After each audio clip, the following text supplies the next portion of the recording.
Vale, pues vamos a presentar mi trabajo dentro de esta programación en relación con el tema somático y la tecnología, ¿no?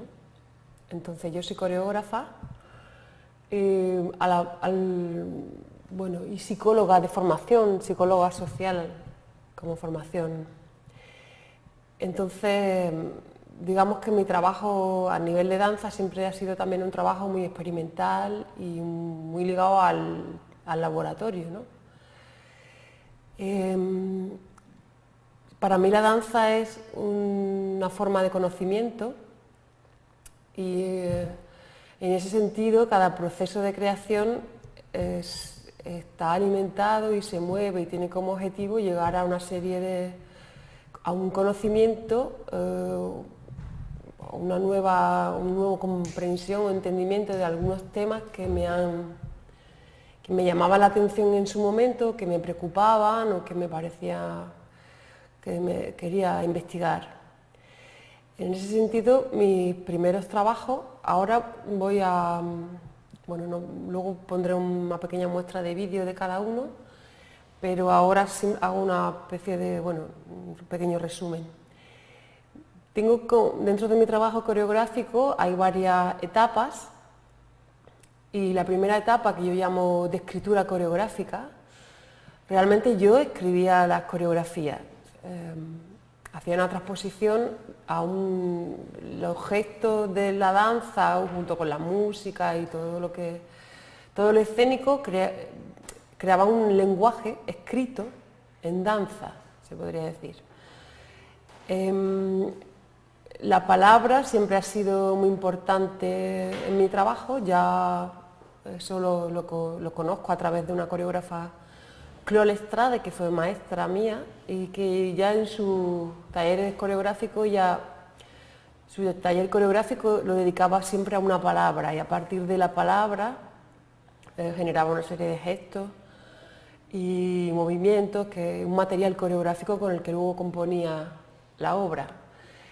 Esto me impactó siempre y realmente mis primeros trabajos coreográficos están basados realmente en las palabras y en crear un lenguaje propio con la danza, un lenguaje similar al que tenemos con las palabras, como una traducción. En este proceso hice varias obras, incluso en alguna de ellas llegué a trabajar sobre un diccionario, sobre la tauromaquia, el diccionario del Cosío, y realmente hice una traducción gestual y de movimiento y escénica de cada palabra del diccionario. Esto me llevó bastante tiempo, años incluso, y un poco mi trabajo en esa época era así. El último trabajo que he escrito, coreografía escrita, siempre con un trabajo luego corporal muy ligado a lo somático, porque otra profesora, gran maestra mía, Fabián Larroque, me había hecho todo un trabajo sobre respiración y todo un trabajo muy orgánico en relación a la danza, ¿no? Y entonces la traducción, digamos, de las palabras siempre llevaban una connotación corporal como gesto, pero añadido a una respiración, añadido a una serie de componentes más orgánicos. Siempre como danza-teatro, digamos, ¿no? Incluso expresionista, ¿no? En el gesto, ¿no? Podríamos decir. Luego había otras interferencias de pintores, otras obras que completaban un poco la elaboración del espectáculo. En el último espectáculo, para explicar un poco cómo llego a trabajar sobre las palabras, incluso sobre los alfabetos, la piedad infausta, realmente hice una conferencia bailada que explicaba todo el proceso, donde ya empecé a introducir al público como parte de la obra. Empezó a interesarme la parte más performativa de la obra y todo lo que rodeaba el proceso de creación. O sea, convertí la obra en una conferencia bailada, donde el público hacía como de modelo o subía, leía el texto. Empezó a interesarme abrir lo escénico de esa manera, ¿no? A la cuarta pared, digamos, a que el público formara parte también y al propio proceso de creación que también formara parte de lo escénico. A partir de ahí tengo como un cambio y a raíz de conocer a otra persona que, bueno, que es de un grupo de volubles, se llama, Benito Jiménez, él me enseñó todo el tema del ready-made, todo el tema de trabajar a través de collage de música e imagen. Con su hermano Pedro Jiménez empezamos a trabajar un proyecto que se llamó El Gran Juego, que era como un ready-made, y entonces empieza a utilizar, digamos, lo tecnológico, bueno,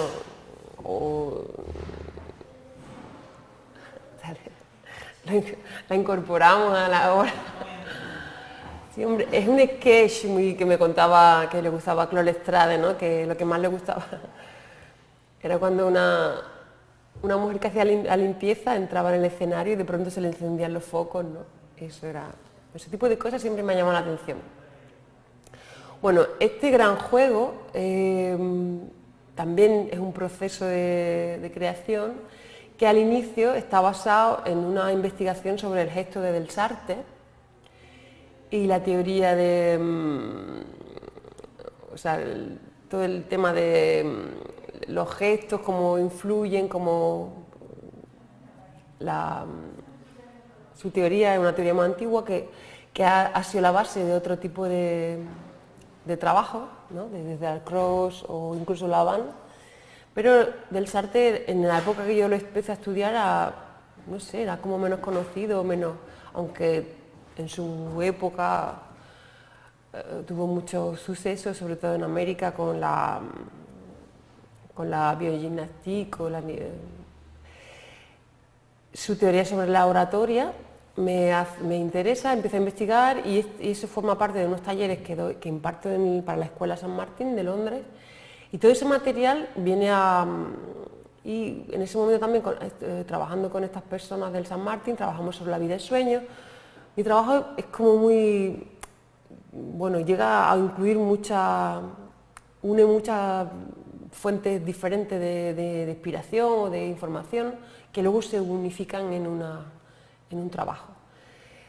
Entonces, por primera vez, como digo, al final todo este trabajo de investigación sobre el gesto, que sobre todo me interesaba lo que sería el manipular o la manipulación a través del gesto y el poder de los gestos y la manipulación, ¿no?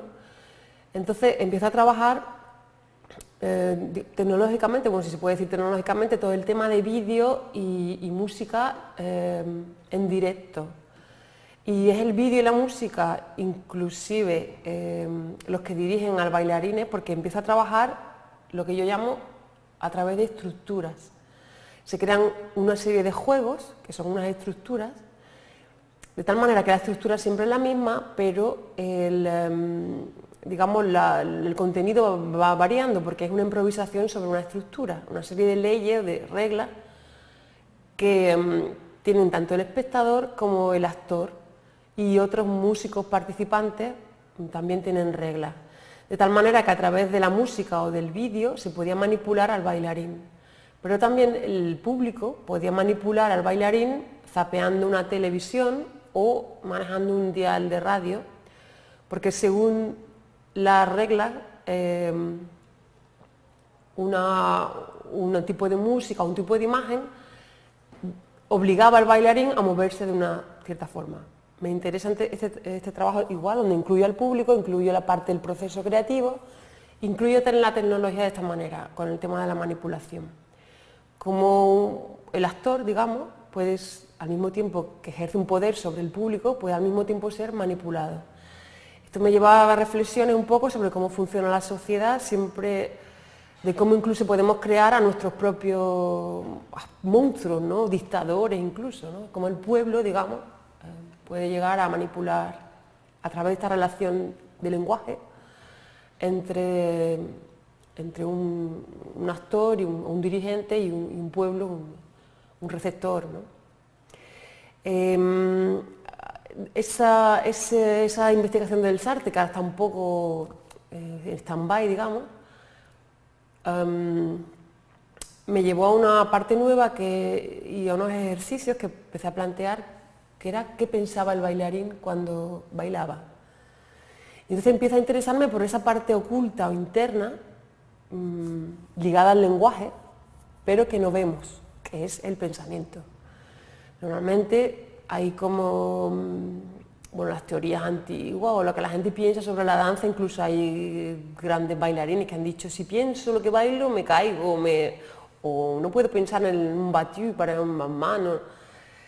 Pero eso era una cosa que en realidad no es así, eso es también como un a priori, o sea, a los bailarines nos han enseñado a entrenarnos sin pensar lo que hacemos, pero un bailarín puede perfectamente pensar y bailar al mismo tiempo, y de hecho hay una parte de la formación en danza, o la mayor parte de la formación se puede inducir a través de recrear emociones y sentimientos, que es la imaginación, ¿no?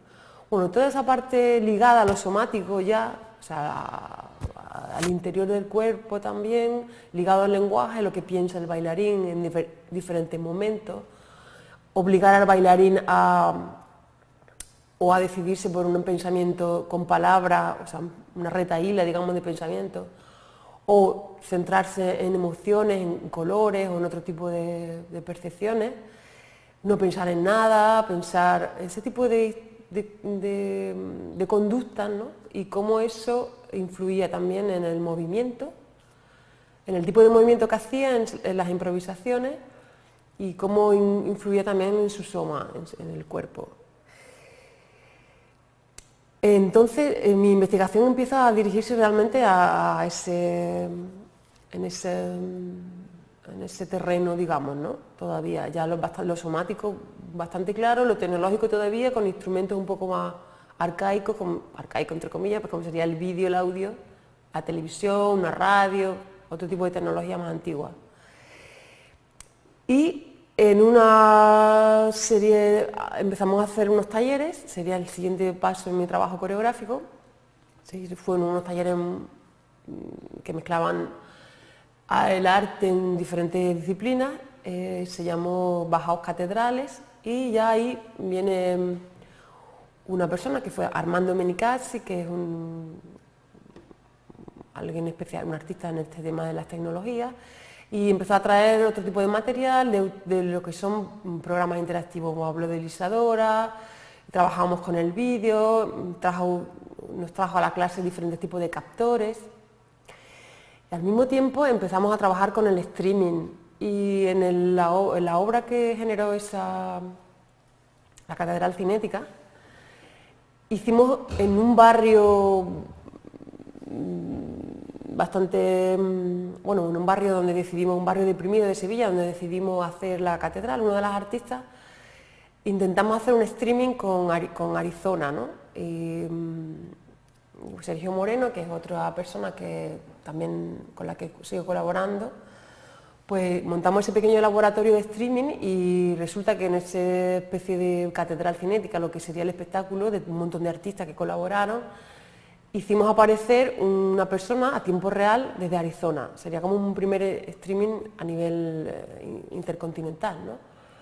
Entonces me gustó esa idea de realmente poder conectarse a tiempo real, ¿no? Lo que suponía también estar aquí y estar en otro espacio a la vez. Todo eso me empezó a interesar y me planteó una manera nueva de trabajar.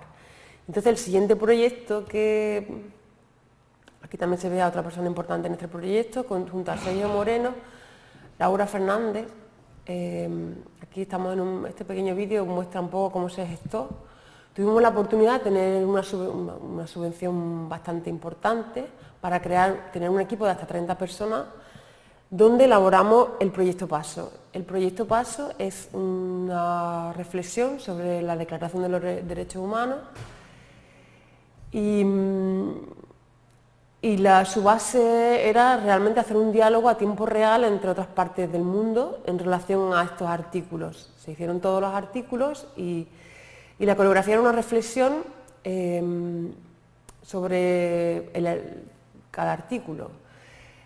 El estreno se produjo en la Bienal de Arte Contemporáneo, luego lo volvimos a hacer en el Festival de Itálica, con otro un poco formato. El formato original es un plató, son diferentes platós, uno en Arizona, otro en Sao Paulo, Brasil, con Iván y Santana, y en Sevilla.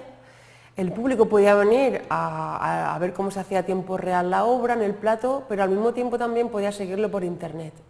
en un streaming bastante bueno, que incluso donde se veían, digamos, las 3 pantallas a la vez de los diferentes platos. De hecho, en Sevilla cuando lo hicimos, las sillas del público estaban dirigidas hacia la pantalla grande del cine, no hacia el plató donde yo interpretaba cada escena que estaba detrás. El público también podía participar con su opinión a través de la pantalla, como sucede en los programas estos donde intercalan pequeñas frases o pequeños comentarios sobre cada artículo. El contenido de la obra, o sea, la forma de la obra, yo propuse y se trabajó el tema de las percepciones y las ilusiones ópticas y sonoras en la composición musical, con lo cual también ya me interesaba bastante toda esa paradoja, ¿no?, de la percepción. O sea, si ya empecé a plantearme el tema de lo que pensamos cuando bailamos, en el siguiente paso también me planteo investigar sobre diferentes percepciones que tenemos de las cosas, sobre esas ilusiones ópticas que nos hacen equivocar o no equivocarnos, sino en mi caso pienso que no es una equivocación, simplemente algo más rico, ¿no?, tener como varias percepciones diferentes o, bueno, en todo caso, poderlo discriminar, poder saber qué estamos viendo en cada momento, qué elegimos ver en cada momento, ¿no? O sea, esa libertad sobre una ilusión, ¿no? Y la reflexión en relación a los derechos humanos es que, bueno, que la declaración es una ilusión, porque, bueno, la mayoría la hicimos durante todo el proceso de creación, que fue también un laboratorio que se llamó Coreoelis, el laboratorio de danza y tecnología que montó en Sevilla. Pues este trabajo también se creó un poco en proceso con los streaming que digo, pero también basándonos también en una difusión lo que permite también la tecnología, pues poder trabajar con gente o con grupos, ya sea biblioteca, escuela, incluso cárceles, ¿no?, que iban a ver la obra desde sus recintos, desde sus lugares, y no solamente desde sus casas, sino también que la obra supusiera el encontrarse en un lugar y reflexionar sobre los derechos. Durante todo el proceso hubo un taller abierto también para que personas vinieran a ver lo que estábamos haciendo y le explicábamos y leíamos cada día, hacíamos una lectura de la declaración. Y bueno, lo que sacábamos en conclusión, así a nivel, es que bueno, para las personas, la mayoría de la gente sabía que existía la declaración, pero nunca la había leído.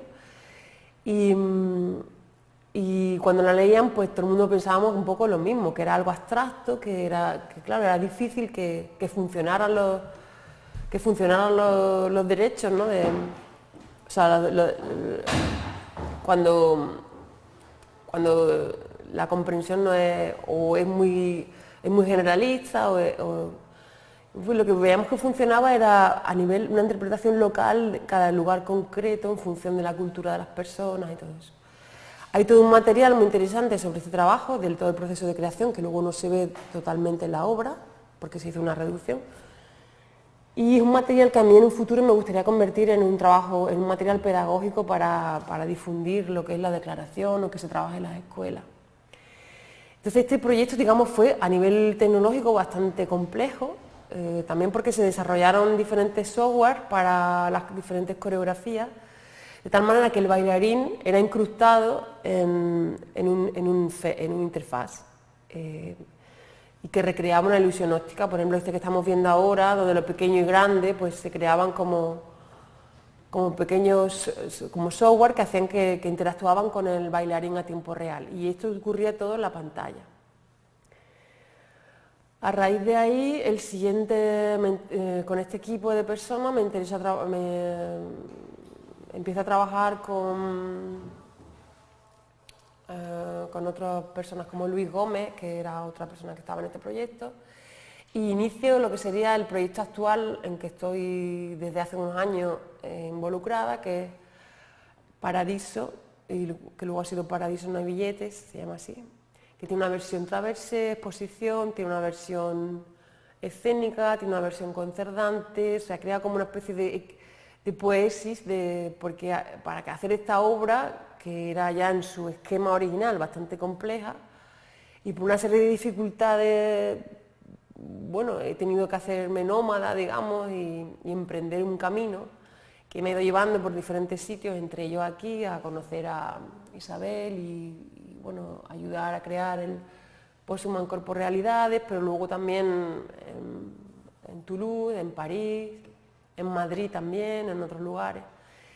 Y digamos que he hecho este proceso nómada un poco buscando cada escena de Paradiso, de la estructura de Paradiso, está basado en una manera de entender el lenguaje entre la máquina y el ordenador, porque el siguiente paso sería un poco este lenguaje que, como yo sigo trabajando e investigando sobre el lenguaje,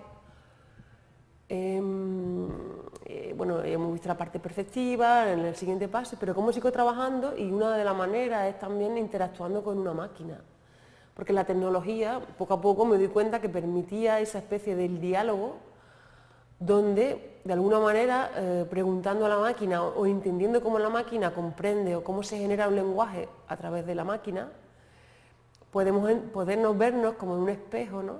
Hay una película muy bonita que es Solaris, de Tarkovsky, que bueno, resume un poco, ¿no? O sea, cómo al comunicarnos con un ente que no es, digamos, como nosotros, que sería en este caso la máquina, cómo podemos aprender sobre nosotros también. O sea, sería como un paso más, ¿no? Y eso es lo que me lleva a hacer esta especie de itinerario donde empiezo a encontrar gente que trabaja en estos campos. Yo, a nivel tecnológico, no tengo ni idea realmente, soy precaria total, porque incluso poner música o dar un ordenador no tengo... Y no es lo que me interesa realmente. Mi trabajo fuerte, digamos, en la conceptualización de este lenguaje, digamos, en observar lo que ocurre y en sacar conclusiones a partir del concepto, ¿no? Y también hacer cuestiones y preguntas en ese nivel. Entonces, en ese sentido, yo he necesitado la colaboración de técnicos.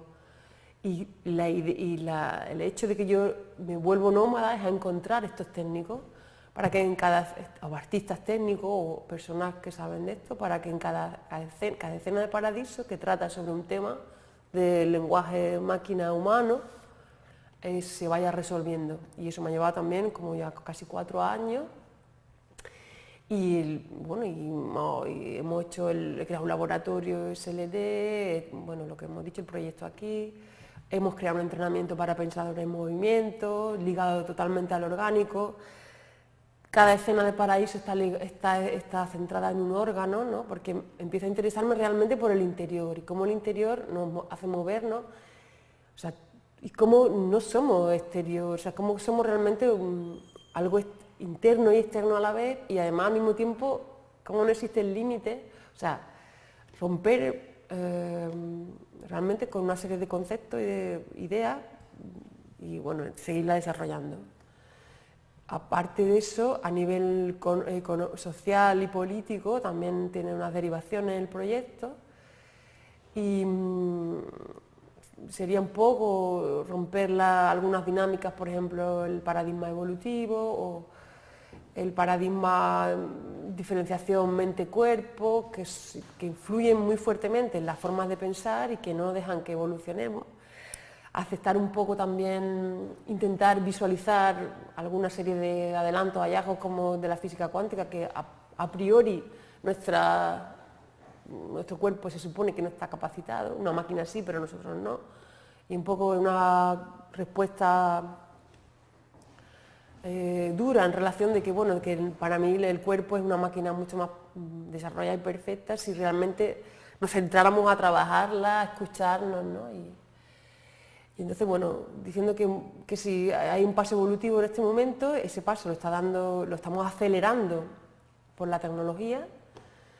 Sería un paso, desde mi punto de vista, de mi interpretación, es aceptar la fragmentación, la distopía, ¿no? Hay cosas que se saben desde hace mucho tiempo, pero que no han sido aceptadas, que se consideran dentro de un campo, desde la meditación y todo eso, como no aceptable, y eso es la manera que tenemos nosotros como humanos, como de generar y entender y comprender este tipo de cosas que están pasando, y sobre todo que en un futuro la máquina, o sea, lo tecnológico poseído o por una clase, unos dirigentes, lleguen a manipularnos a través de algo que es en principio de todo y que tenemos que compartir. Un poco esa es la visión.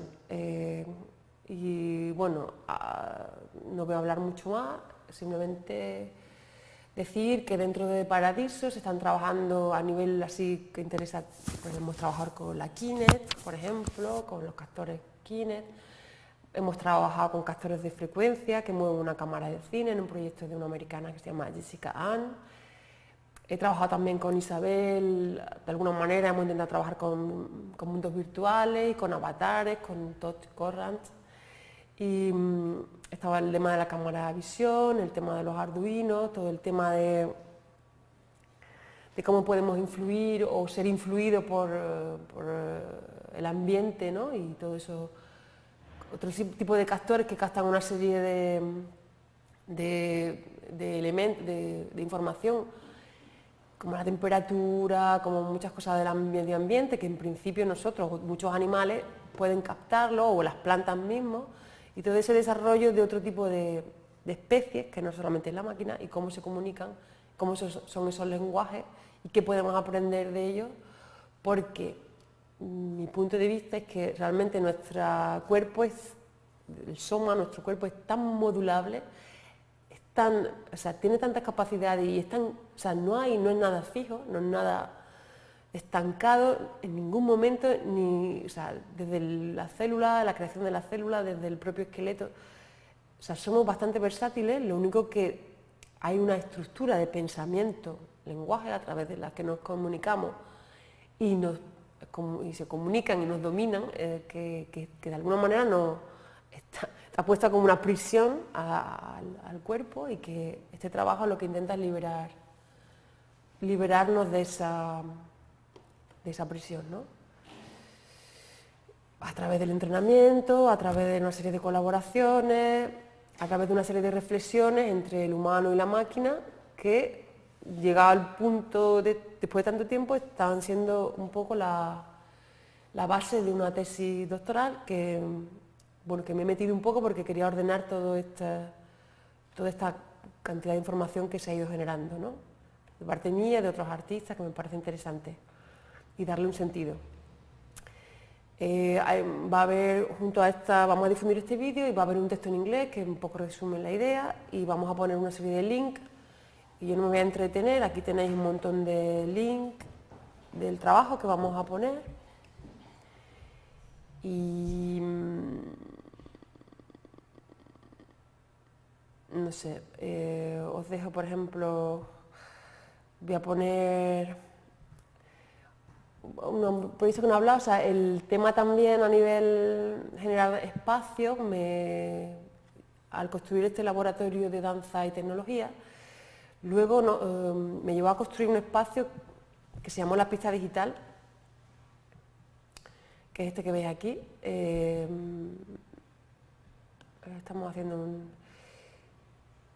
a ver si se ve. Este es un espacio, una plataforma móvil, donde íbamos a hacer el siguiente Media Lab, ¿no? La idea de crear ese Media Lab en Sevilla, porque no había en Sevilla un lugar para trabajar con tecnología. Bueno, esto es un concurso de hip hop, pero esta estructura de la pista tenía un streaming, funcionaba como un plato con un streaming continuo, también para dar una serie de herramientas a los artistas de poder trabajar con streaming, pues de poder ensayar en paralelo con otros artistas en otras partes del mundo, poder enseñar a través de internet, o crear a través de internet, o también exponer y difundir sus espectáculos, ¿no?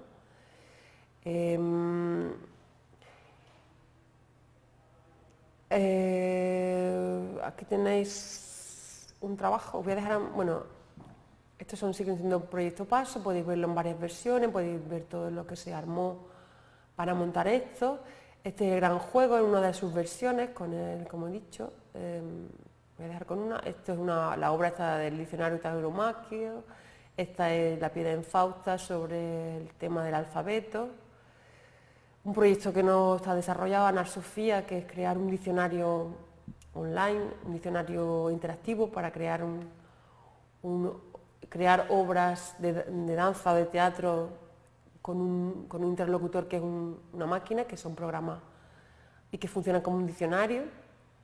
Esto es una parte del gran juego también, donde hablamos, sobre todo se ve muy bien la parte del pensamiento, ¿no? Cómo se expresa el bailarín que está pensando en el momento de hacer.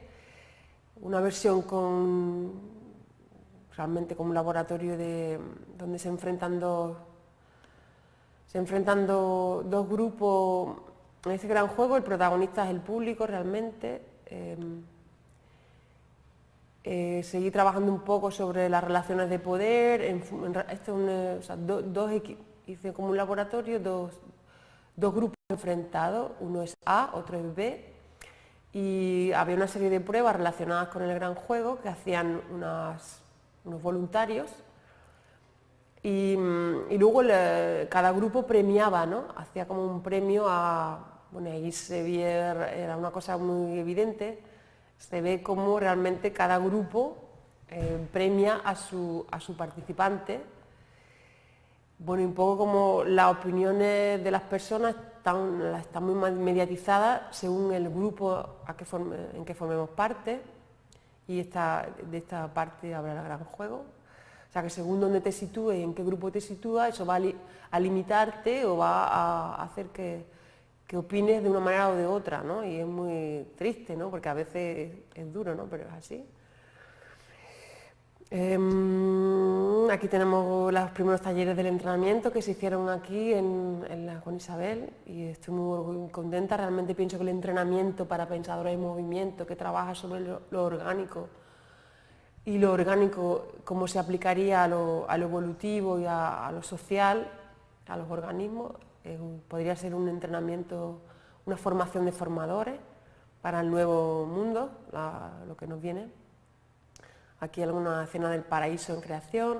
Aquí ya colaborando con Metabody, que es otro proyecto que trabaja también todo el tema de lo somático y lo tecnológico, y con el que también Isabel y yo hemos colaborado, y vamos a seguir colaborando, ellos a un nivel europeo con varios proyectos interesantes. Voy a dejar aquí el final de esto no es exactamente, o sea, podríamos poner a lo mejor alguna escena de paso, por ejemplo, aquí. Esta sería la primera performance internacional. Hay que empezar, es una declaración, se leen todos los derechos.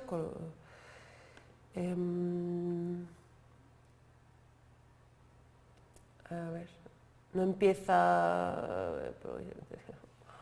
a ver si se ve alguna. Por ejemplo, teníamos los 3 escenarios, ¿no? Este es Sao Paulo, esto es en Arizona y esto es Sevilla, ¿no?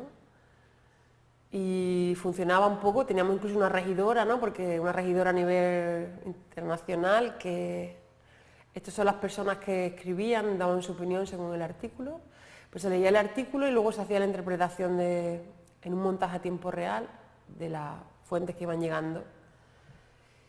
Y duraban 3 minutos, sketch de 3 minutos, y estaban muy cronometrados. Un regidor a nivel internacional decía hacer 1, 3, 2, 1, 0, ¿no? Y entrábamos a ver.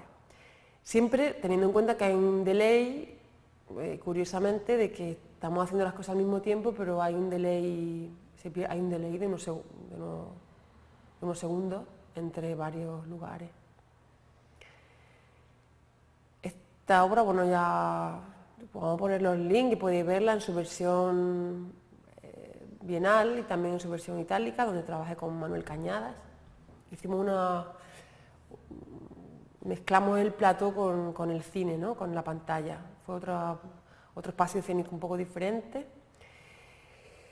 Y os voy a dejar con la última parte del gran juego, de una versión que... Aquí estamos con Jordi Cortés, el voluble, quien pone el sonido. Teníamos público, hay televisiones, hay zapping, hay radio, hay... Las primeras coreografías han sido escritas en unas fichas por el público, que luego hay una persona que las dicta como órdenes. Y el final es otro juego donde al público se le da una lista de una serie de órdenes también, que corresponden con una serie de movimientos en los bailarines. Y se trabaja un poco la manipulación, no sé, el público es como si estuviera llamando al camarero, hola, mano, cuerpo, cuerpo, codo o bloque, ¿no? Que son una serie de movimientos. Y digamos el público tenía en su mano una serie de movimientos y ya está. Pero sucedió algo curioso, ¿no? En esta performance, es que yo no había hablado con Jordi, ¿no? Bueno, como yo sabía el juego, sabía que solamente había 6 o 7 órdenes escritas en el menú, era un menú de órdenes que el público tenía. Y yo nunca pensé que el público iba a empezar a decir otras órdenes que no estuvieran escritas. Entonces yo a Jordi, al bailarín, no le dije, oye, mira, solamente haz las órdenes que sabemos que están escritas, las otras órdenes no las hagas. Salimos a escena, toda la obra es muy larga, para arriba, para abajo, pues, y llega el final, que es como digamos la parte del saludo, donde en vez de saludo lo que se hace es que el público te va diciendo una cosa y tú te mueves en función de lo que dice el público. Y el público empezó a decir otro tipo de órdenes. Y a medida que se iba tomando, la palabra en español es envalentonando, ¿no? Digamos, el Jordi, como no sabía que no tenía que hacer lo que le decía el público, empezó a hacer lo que el público le decía. Y el Jordi le decían, ponte el pie en la oreja, ponte no sé qué. Empezó a ser un poco sádico, un poco, ¿no? Y como la gente se reía, el público cada vez se crecía más y la gente empezaba a pedir cosas más, tírate o pégate o date un golpe. Bueno, en un momento dado yo fui sobre Jordi, porque además Jordi es un bailarín muy generoso y él lo que le decían hacía, ponte la oreja aquí, ponte esto aquí, tírate, date un golpe, tírate del escenario. Entonces en un momento dado recojo a Jordi, ese fue el final del espectáculo, pero esto dio pie a son una serie de investigaciones que ya se han hecho en psicología, ¿no? Sobre cómo las personas en grupo y en un estado de autoridad podemos, digamos, limitar nuestra responsabilidad sobre determinados actos y en este caso sería pues empezar a decir o a mandar todo lo que se nos ocurre que pasa por nuestra cabeza. La orden estaba clara arriba, es juego 2, peligro, animales en libertad. Somos nosotros, Jordi, que hacemos de mono. Y bueno, todo ese tipo de cosas para mí es importante porque es a través de, como digo, de este proceso creativo, ya sea en este tipo de espectáculo o con la tecnología, que a raíz de que hacemos el proceso de creación se va generando un conocimiento, se van despejando una serie de dudas, se van probando ciertas cosas, que en mi caso son bastante políticas y bueno, que pienso que hoy por hoy la política está justamente y el cambio está en realmente conocernos, conocer nuestro cuerpo interior orgánicamente, nuestro pensamiento, pasar a otra manera de aceptar la distopía, de hay diferentes formas de pensar, incluso pensar de diferentes maneras. Y eso sería un poco la cuestión, ¿no? Y el trabajo con el cuerpo es fundamental, conocer bien, tocar, palpar al mismo tiempo que... Entonces todo lo que un poco plantea, ¿no? Este trabajo de Isabel, que aunque estemos con máquinas y otro día ordenadores, teléfonos, no nos olvidemos del cuerpo, ¿no? Y estar continuamente también en contacto y reflexionando sobre lo que somos interiormente y conocernos, no tener miedo a saber qué es lo que hay dentro, ¿no? Y bueno, gracias.